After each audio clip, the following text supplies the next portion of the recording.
now you've been there for your daughter, and you didn't really have like that father figure who like was that example for you, but you still were able to figure that out. And like, how do you think you're able to figure that out even without having someone like as that example?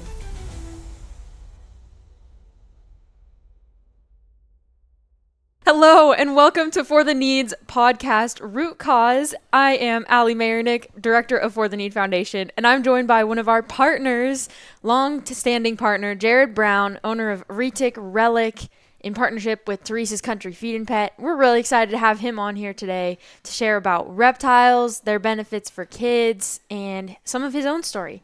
So, Jarrod, first of all, can you tell us a little about what ReticRelic is and does? Well, ReticRelic, we're basically an educational group. We started out as like doing breedings and doing educational and building our collection of reptiles and stuff like that. ReticRelic, it was really as simple as me, my wife, my old partner, and his girlfriend sitting down trying to make a cool name, and we were like, all right, we love retics, and we want to keep them around, stuff like that. What is retic? Retics are Yeah. reticulated pythons. Oh. The snakes.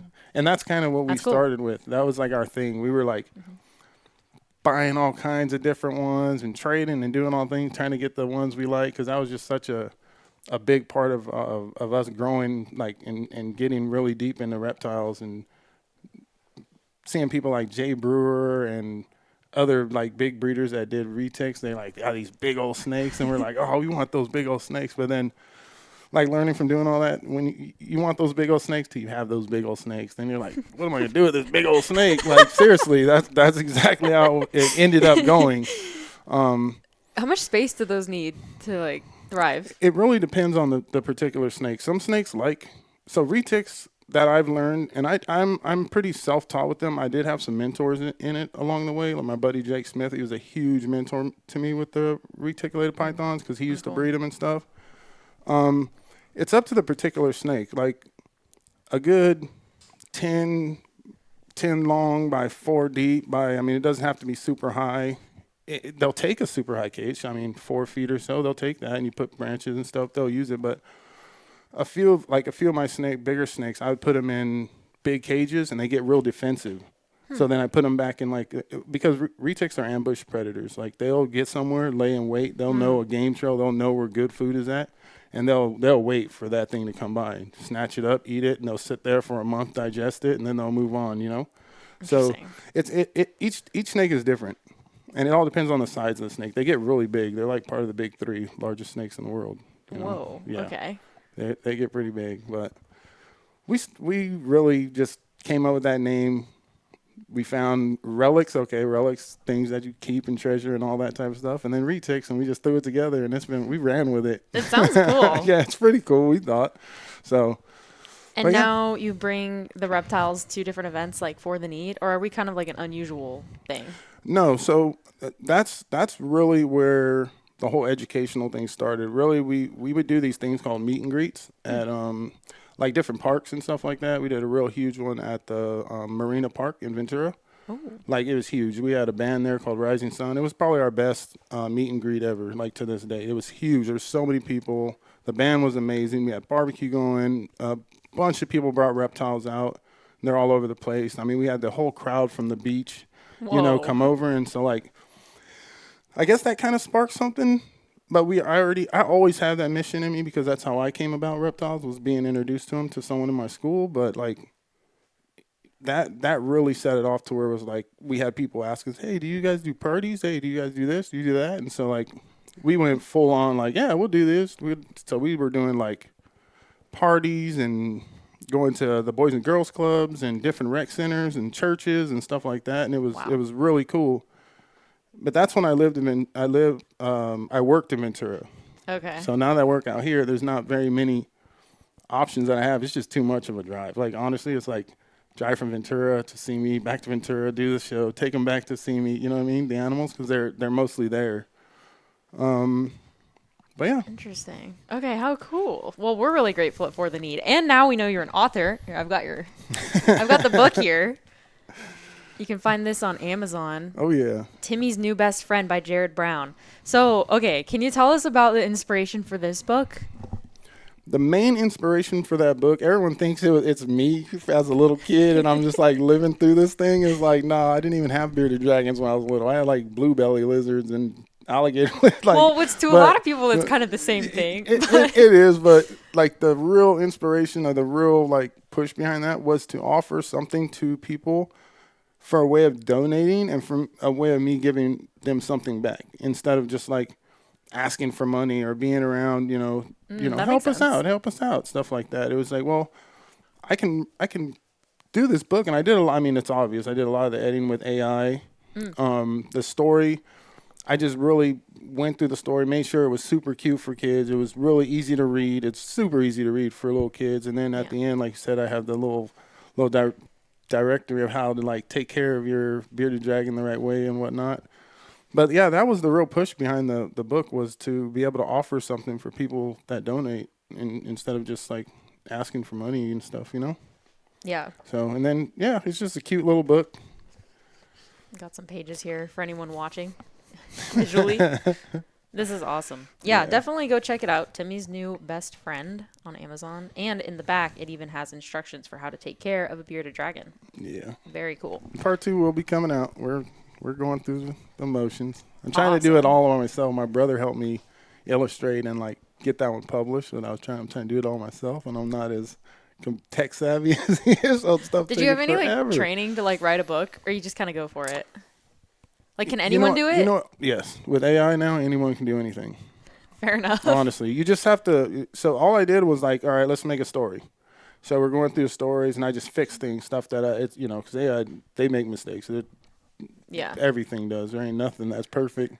And I just made sure that the story flowed really well. I made sure it sounded really cool, and boom, I went with it. I was like, all right, this is awesome. And then the illustration is the hard part. That's the part where you're like, all right, your brain's got to go overtime. You got to do all this text. It's like, it's annoying. I mean, at least for the apps I was using, there's probably people out there like, no way, dude, I could just use this. And but what I was using, it was pretty hard to get all, I think it's like 25, 30 of those pages to be consistent with the drawings and the animal and the character and all that type of stuff. But yeah, now that I look at it, I'm like, that probably was me just thinking, because it looked like me as a little kid, honestly.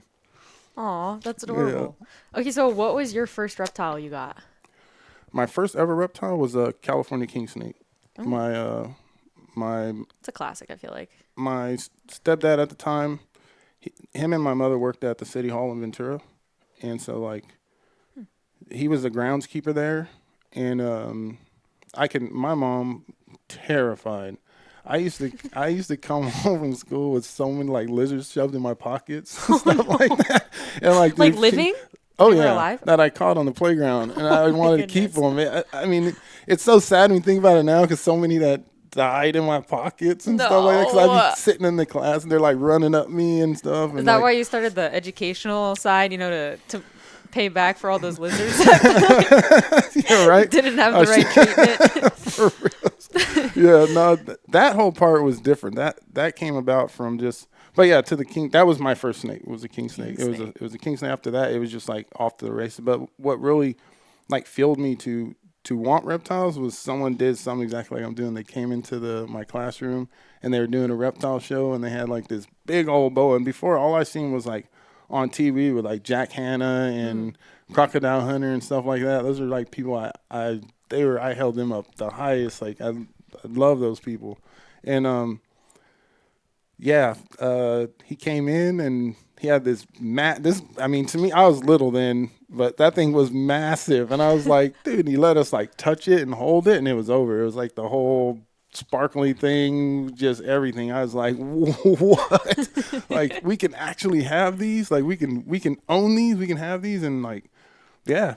After he got done with that, I begged my mom I think I got my first, he brought me that one when I was in 6th grade.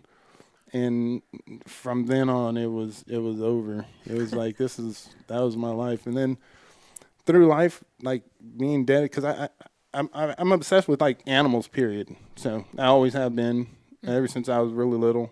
I was almost killed by my own dog. Oh. It was a dog, he shook me up. I jumped on him, tried to break up a fight with him and my other dog, and he like latched on me, and yeah, he almost took me Wow. out. But they saved me, whatever. But I'm Were you obsessed. scared of dogs after that? No, I was more obsessed. Wow. And it was a pit bull Labrador mix, and I've been obsessed with pit bulls my whole life. Oh my goodness. And I try to help people with training theirs. I did a lot of training when I was younger with just friends and stuff, and trying to like you don't have to have, because a lot of where I grew up down there on the avenue, it was a whole like image thing. Like you have this pit bull, it's this tough dog. It's like, you know what I mean? Like you're a tough guy now. But So where did you grow up? on Ventura Avenue. In Ventura? Yeah, Garden Street and Ventura Avenue. What was that like? 5 minutes from the beach. Oh, nice. It was amazing. My childhood, I mean, I don't have anything negative to say about it growing up until I hit a certain age, and then it was more of like just me being rebellion, not having a lot of the male role models in my life had passed at a young age. So like not having that, it was like, all right, I'm raised by a bunch of women. Nice. And just like most kids, they're gonna rebel. Yeah. You got to go out there. You got to become a man your own way of figuring it out. And I just was doing a lot of drugs and Oh my goodness, yeah. just running with the wrong people, hanging with the wrong crowds and stuff like that, and just getting in trouble and going to jail and all that stuff. And it was just, I was tired of that. And then my daughter was born when I was really young, probably about 16. Yeah.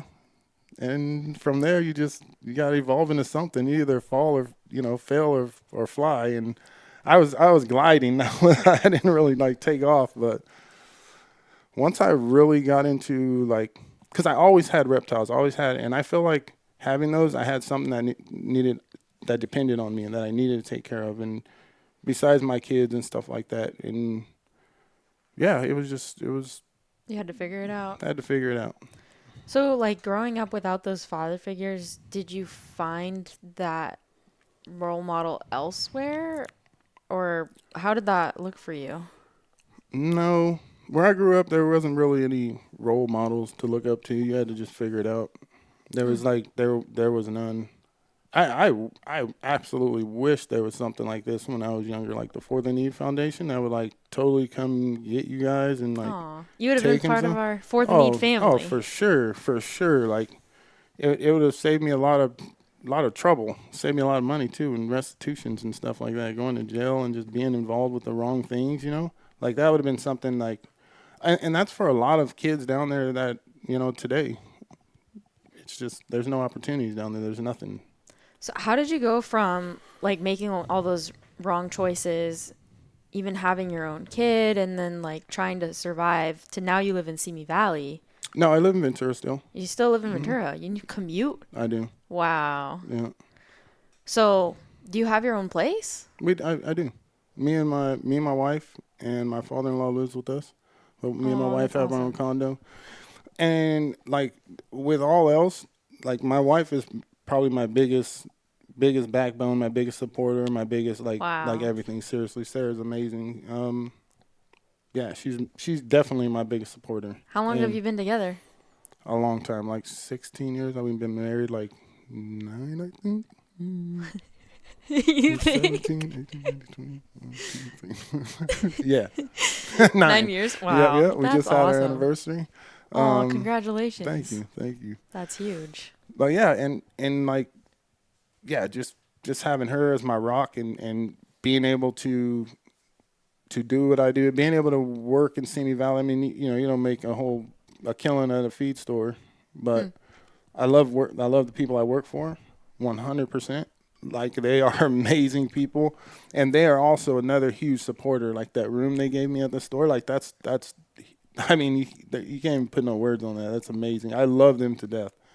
Wow. And yeah, the commute is nothing. I mean, I have the animals out there, so that makes the commute worth it. I like what I do. I like working with the people there. I like working with the animals that come in. I like working with the customers. You know what I mean? I'm a people person like that, I guess. Yeah. So it's really, the commute is nothing. I mean, I got a motorcycle, so that makes it a little funner. That is pretty cool. You know what I mean? Beautiful drive. Yeah. Yeah. And it's easy. Ride. It's a straight path drive. It's cool. I can make it fun if I want to go off different roads. Like, I don't know. It's cool. It makes it easy. Well, okay, so going back to like a bit more of your childhood and things, we worked with a lot of kids at For the Need who have no father figure either. And like, what do you recommend for them? Or how do you encourage us, like at For the Need? Like, how can we support those kids better? Hmm. Just basically being there for them, listening to them, having people that can relate to their situations. Hmm. I think having someone relate to your situation will make you open up and be more willing to accept help. Yeah. Because if that person relates to you, then you just feel more comfortable with that person. So then you're willing to like accept the whatever this person's trying to throw at you. You're willing to go through it because you really trust this person. Hmm. I think just being there.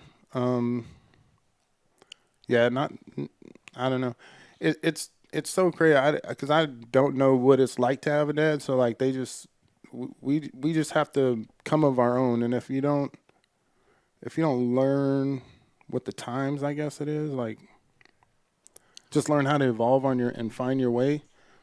But I've always had support, so I can't sit there like, oh, I didn't know. Like my grandmother is my rock. My mother, she's been there. My grandmother has always been there. She's been the Wow. one to like really keep me on the path. You know what I mean? Like just schooling and all this stuff. But still, I was a boy and I hung around boys. We all did boy stuff. We all just we wanted to be little little men too fast. Hmm. And that's what a lot happens a lot too. And another one like I'm saying, being men too fast. The boys that don't have a father, they have to be men too fast. You know what I mean? Especially if you're raised with a mom or your grandma or something like that. There needs to be a male, and that's from what you're looking at. You're seeing on TV. You're seeing in other people's homes when you go. The dad is the one that's in there like, Yeah. you guys better do this or you guys better. You know what I mean? You don't have that at home. You go home and it's grandma's gonna hug you and you guys are gonna eat dinner and you're gonna watch TV and go to bed. Hmm. You don't have anyone to go do your chores or just being I don't know that male. So I don't even know what it's like to even have that. Wow. Did you grow up with your grandma as your primary like I did. guardian? Yeah. Okay. Yeah. Did she know like the choices you were making and things? When I was younger, I didn't make no bad choices. I made all her choices. Whatever choices she wanted me to make, that's what I was making. My grandma Hmm. was pretty hardcore. This is when I got into high school.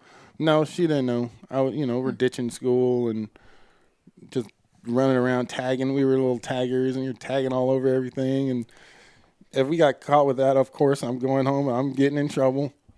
I don't get to go hang out with these friends no more. It's gonna be about a week before I see you guys. You know what I mean? Like, and that's when whoopings were in effect back then. So yeah, you getting a whooping. Seriously, like growing up, but yeah, I always respected her and loved her. I mean, I did have like my uncles, but my uncle passed, like I said, and then this great grandfather, her dad, but then he passed. You know what I mean? So it was just Hmm. like really, yeah, it was really just me and her. We did a lot of stuff though. My grandma, I mean, we went we had family from LA. We were always out there with them. Um, Hmm. what was it? Like Louisiana, I believe.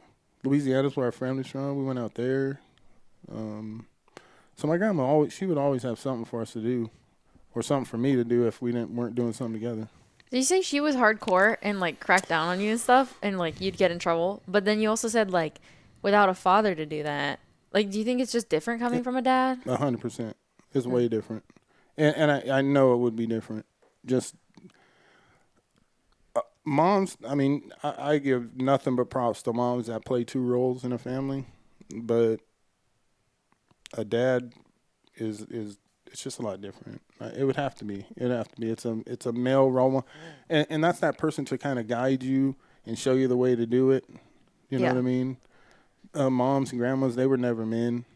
You get what I'm saying? They can't. Yeah, because you're a man. Yeah, the way So, way he grew up or the way the male grew up is a lot different than the female. It just is. There's different like I don't know. It's hard to say. There's different roles you have to play for hmm. sure. So he's got to be more stern, show you what a man's supposed to do in life, teach you how to shave, teach you how, All that stuff. should be teaching you about birds and bees, should be teaching you about other things in life where paths that men need to take in life to become successful and become, good men and productive in the society and all that type of stuff. And without that, then you got to learn it on your own. And it usually doesn't work out that well. And that's again, that's another reason why you guys are just needed. For the need is needed in the world, especially with all these kids in these group homes and these, broken family and stuff. You guys are needed because you have so many, and they're called bows, right? Yeah, the mentors. And the men in there are they're good men, good men for these kids to look up to and to. It just is. Every time I go and I sit there and I just watch all of you guys at work and I watch it's just very impressive. And I really like watching how the kids just light up, you know what I mean? They see you guys. Their day's not like that every day. Yeah. And they see that mentor that they just love and they can't wait for the next event. And you see it in these kids. You see them spark up, and it's amazing to just watch that. And that's why I just love being a part of it. That's like the biggest thing. I will do this forever as long as I can with you guys. Seriously, I just love seeing these kids light up and just being able to be happy for whatever amount of time we're there and be interested in the reptiles. And like I've told you before, if I get one kid that's like, oh my God, I want to do this, that's it. I did my job for that day. Well, it sounds like for you, it was one day where you had this reptile thing come into your classroom and that inspired you for the rest of your life. It's amazing what one day can do. It is truly amazing what one day. And that is exactly it. It was just, I've had, like I said, from watching Jack Hanna and Crocodile Hunter and all that, but to actually physically touch this animal and see. And I'd been to zoos before, but that's nothing. I was like, oh, okay, I want to work at a zoo, when I get older, stuff like that. But that one 20-minute interaction changed my whole outlook on kind of what I wanted to do. Wow. Without even knowing it back then as a little kid. But I was just obsessed with these reptiles, and that just leads me to where I am now, honestly. Man, that's so cool. Yeah. And you have still your daughter. We met her. She's awesome. Jaden? Amazing. She's so cool. Yeah. She's my number one handler. Wow. Yeah. Was she interested in reptiles as much as you? Oh, yeah. Her and my other daughter, Jordan.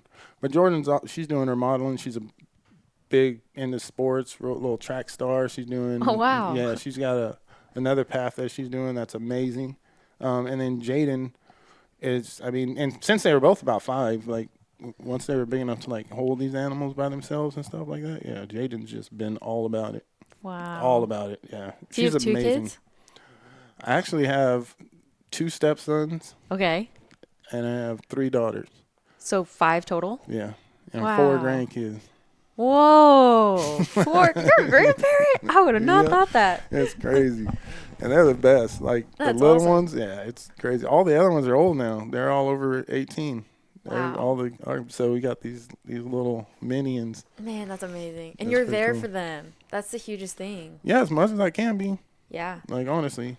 Well, I'd say we probably see you with your daughter more than we see you without, at least at our events, Oh yeah, she'll always be a part of that. That's so always. Cool. There's no events that I go to that she's not going to go. She's my, another thing with that is watching. She can help the kids too because she helps them open up. They see her, she's small, she's young, and they're like, well, if she can do it, I can do it, type of thing.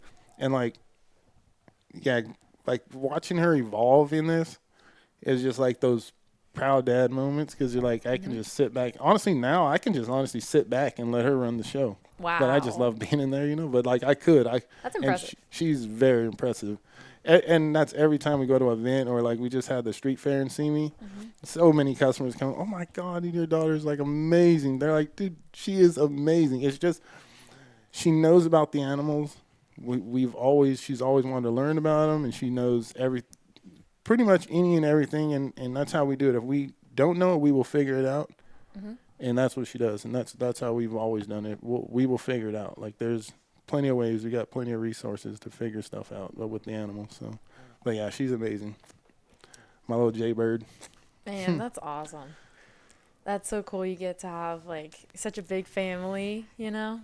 Yep, that's it's something else. It can be chaos and great all at the same time. But yeah, all of our kids are pretty much doing their thing, and we couldn't be happier. Like Sarah's an amazing mom, stepmom. She's just always there for everybody, no matter what. Wow. And I mean, yeah, she's a mom, stepmom, grandma, sister, cousin, whatever, and she's there for. Yeah, I'd love for to meet her everybody. sometime. She Yeah. sounds really cool. Oh yeah, next Sarah. you met her at the the first event we did with you guys, the Christmas event. She was Oh, there. back in like Yeah, that was- 2022, Yeah. maybe? That Wow, was- yeah. that's cool. And that was just me and her. I think Jaden. No, that was just me and Sarah. Yeah, but that's where we like met you guys. That's where Kirby's introduced us to you guys, and it was like, Man, that's awesome. yeah, And the rest is history. yeah. The rest is history. Man, that's so cool. Well, I mean, you know, now you've been there for your daughter and you didn't really have like that father figure who like was that example for you, but you still were able to figure that out. And like, how do you think you're able to figure that out even without having someone to, like as that example? I mean, it's not hard to love someone. True. You know what I mean? Mm-hmm. So you just love someone, and if they need you, you're there, type of thing. I love It's- that. it's Keep a- it simple. Yeah. Yeah. Honestly, just really keep it as simple as possible. Yeah, you just love someone, and love is unconditional, especially if it's your kids. I mean, it should be unconditional no matter what. And if there's things that are like, you're like, oh, this isn't working, like we should be able to figure it out. And if you're there to help them figure it out, it makes it a lot easier, Yeah. obviously, than them trying to figure it out on their own. But there are some things they got to figure out on their own, especially daughters. You know, boys. I mean, I've been in my stepson's life since they were about. They're 20, so probably about 5 or so. And they were, yeah, something like that. And like, they're just good kids. I mean, they got good families on both sides, so they're just really good kids. They're good boys. They figured it out, and yeah. So it was really like I could be more. I didn't really have to play a dad role to them. It was more like I'm just their. I'm stepdad, but I'm just The big guy buddy. with the cool animals. I'm just big buddy, yeah. And they love the animals too. We do a lot of like dirt biking and off road stuff too. So they're really good at that. That's like so their fun. thing. But now they're both grown men, got their babies, got great jobs. Wow. And they're growing up. They're Man, that men. is so cool. Yeah. I love how, like, even though your past was one way, you didn't let that define your future, and you didn't let define your kids' futures, too. No, we can't let. That's what's wrong with. I mean, a lot of stuff that goes on today is people are letting the past define what's in their current and future situation. Like, the past is the past for a reason. It's gone. You can't change it. You can only learn from it and grow from it. That's about it. Wow. The past has to be the past. I mean, all that was a learning tool. Well, All that was a learning tool. well. I like that. Well, there's been a few things I've really heard repeatedly from you. It's like one of them is be there. Yep. One of them is be there. Just be there. Simple as that. And then the other was figure it out. You said figure it out probably so many times because you can with being there and figuring it out, you can overcome anything. Anything. Because and again, it goes back to you guys being for the need, like just being there. Or being there. And yeah. then that helps these kids to figure it out. Yeah. Because you guys are mentoring them, and because let's say they go back home to their normal lives. They all don't have great lives. Yeah. You know what I mean? They don't, but they look forward to that next For the Need event. They look forward to that mentor coming and picking them up and doing the things they do with them. So that does provide a lot of hope. That provides them with some comfort, provides them with peace of mind. I don't even know, man. I just can't even I can't really comprehend how a lot of these kids they really love you guys. And they just need you in their life. They need people like that in their lives. That's pretty much the base of that part. Man, well, I'm so glad I get to be part of this organization. It's such a blessing. Like, it's such a blessing every time I get to be there and meet such amazing men and women, people who care about these kids, and they're just there. Like, just being there. And some people think, like, oh, I'm not qualified. Like, I don't know what I do. And it's like, no, no, no. You just got to be there. Yeah. Like, that's it. You'll figure it out. You'll figure it out. You Just will be there. figure it out. And you will, too, because especially if you, like even if you're like, oh, I don't know what to do, but you get there and you see these kids and you're like, okay, there's stuff to do. Let's go do some stuff. You know what I mean? Like, Exactly. you guys always have little events going on, little games they can play and stuff like that. And I think anyone who's thinking about it or is like kind of like holding back because what you said they don't know what to do, just go. Yeah. And see, you know what I mean? And I think you'll probably get addicted to it. Yeah. Just helping the kids, man. That's what it's all about too. This next generation is going to define the future generation, and so on and so forth. 100%. So, Yeah. Gotta be there for them babies. Well, thanks, Jarrod. Thanks for all your insight and for sharing some of your story with us. Of course. And for ReticRelic, what you guys are doing over there for the reptiles and for the kids, the education, it's all so amazing. And For the Need is extremely grateful to be partnered with you guys. I mean, as you can tell, it's such a perfect fit. Yeah. Like, bringing these kids this cool experience where hopefully one day they'll look back and always cherish that memory. And, they've always got those people who care about them, the mentors, the check-in team, everybody there is just there for these kids. They are, and it's really amazing. And you can tell, you can see it when you like new people. When you come, you'll have the same. You'll just be like, dang, like yeah, these people are here for these kids. And another thing I like because now going from ReticRelic, we used to do a lot of breeding. We used to do a lot of like collection and all this stuff. And then we stopped all of that. I stopped all of that because I've been doing this myself with my wife and Jaden for probably the last 10 years. Wow. And it's always been out of pocket. We've never had any type of funding or anything like that. And the funding was like breeding and selling animals and whatnot. But I felt like we were adding to the problem. So we stopped doing all that breeding stuff, focused more on just educational stuff. And then the rescue came apart. That's when Ventura County Reptile Rescue. And one of the other kids, at this last event we were at, I believe he was in a foster home. They're like usually in transitional housing. Transitional housing. Mm-hmm. So they'll have one parent or guardian usually with them. Yeah, and he was just like, he felt like because we're doing rescue and stuff like that, and he was talking to me about it, he was really intrigued by it, and I was like, well, yeah, they got to have second chances. Everybody needs second chances, and like the rescue has been such a big part of everything I do with the reptiles now because I'm giving these animals second chances and I'm working with the animals and I'm rehabilitating animals and I'm getting them back into homes, which I feel are great homes. They can't just, and that's a big thing with me too. A lot of these other pet stores and some breeders, some there are some breeders that are excellent. They do everything right in my eyes, and it's just making sure that whoever is getting this animal knows how to take care of this animal. They know what to expect. They know the lifespan. They know that this is a long commitment, and being there in case they do fall off, because I mean it happens.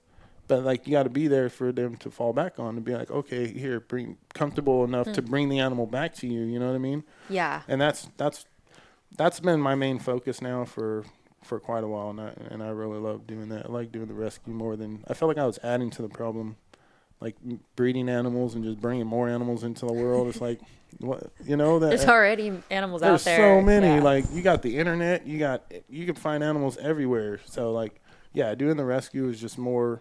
It's a labor of love too. It's not like profitable. I don't know if people think that or not, but it's definitely not. Like it's not profitable at all. It's a labor of love, and and I love doing it.